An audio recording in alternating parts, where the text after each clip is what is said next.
अपन पढ़ते हैं दो चरों में एक रेखिक समीकरण का व्यापक रूप। तो ax plus b y plus c बराबर 0 ये होता है रेखिक समीकरण। ठीक है, मतलब किसी भी रेखा को इस समीकरण के रूप में लिखा जाता है। पहली रेखा का समीकरण हो गया a1x plus b1y plus c1 बराबर 0। दूसरी रेखा का समीकरण हो गया a2x plus b2y plus c2 बराबर 0। अब अपने को पता करना क्या कि ये रेखाएं कभी एक दूसरे को काटेगी या नहीं काटेगी, या संपाती होगी या समांतर होगी।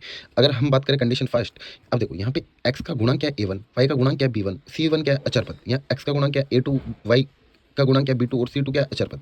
अगर हम कंडीशन की बात करें, अगर रेखाएं एक दूसरे को प्रतिच्छेद करेगी या केवल एक ही हल होगा, मतलब x का मान एक आएगा, y का मान एक आएगा, तो क्या होगा a1/a2 is not equal to b1/b2, मतलब a1/a2 का मान b1/b2 के बराबर नहीं होगा, तो रेखाएं क्या करेगी, प्रतिच्छेद करेगी। अगर a1/a2 का मान b1/b2 के मान के बराबर और c1/c2 के मान के बराबर हो जाता है, तो क्या होगी, संपाती होगी। मतलब क्या होगा, a1/a2 is equal to b1/b2 is equal to c1/c2 होता है, तो रेखा क्या होगी, संपाती होगी। वो क्या होंगे, अनेक हल होंगे। क्या होंगे, अनेक हल होंगे। अगर मैं कहता हूँ कि रेखाएं समांतर है, क्या समांतर रेखाएं, तो क्या होगा, a1/a2 तो बराबर होगा क्या, b1/b2 के, लेकिन c1/c2 के बराबर नहीं होगा। तो अगर रेखाएं समांतर होती है तो कोई हल नहीं होगा। जैसे हम देखते हैं, क्या पहला सवाल देखते हैं, 5x माइनस 4y प्लस 8 बराबर 0। तो यहाँ पे a1 का मान कितना है, 5, b1 का मान कितना है, -5, और c1 का मान कितना है, 8। ठीक है, सेम a2 का मान कितना है, 7, b2 का मान कितना है, 6, और c2 का मान कितना है, -9। अब बताओ a1/a2 कितना आया, 5/7, क्या बराबर है ये b1/b2, क्योंकि b1/b2 कितना आ रहा, -5/6। तो क्या हुआ, a1/a2 is not equal to b1/b2। तो मतलब क्या होगी, रेखाएं प्रतिच्छेद करेगी, रेखाएं प्रतिच्छेद करेगी। कितने हल होंगे, केवल एक हल होगा, केवल एक हल होगा। ठीक है, अगर मैं बात करता हूँ इसकी, अब बताओ इसमें a1 का मान कितना है। दूसरे सवाल की बात करता हूँ, इसमें a1 का मान कितना है, 9, a1 का मान कितना है, 9। ये हो गया a1, ये हो गया a2, ये हो गया b1, ये हो गया c1, ये हो गया a2, ये हो गया b2, ये हो गया c2। बताओ a1/a2 कितना आया, 9/18।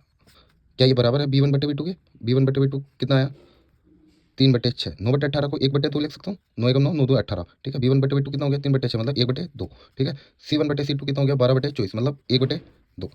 बताओ ये तीनों बराबर है ना, a1/a2 बराबर b1/b2 बराबर c1/c2। तो बताओ क्या होगा, रेखाएं संपाती होगी, रेखाएं संपाती होगी, अनेक हल होंगे। क्या होंगे, अनेक हल।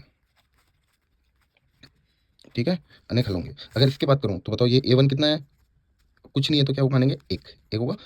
b1 कितना, 2, c1 कितना, -4, a2 कितना, 2, b b2 कितना, 4, c2 कितना, -4।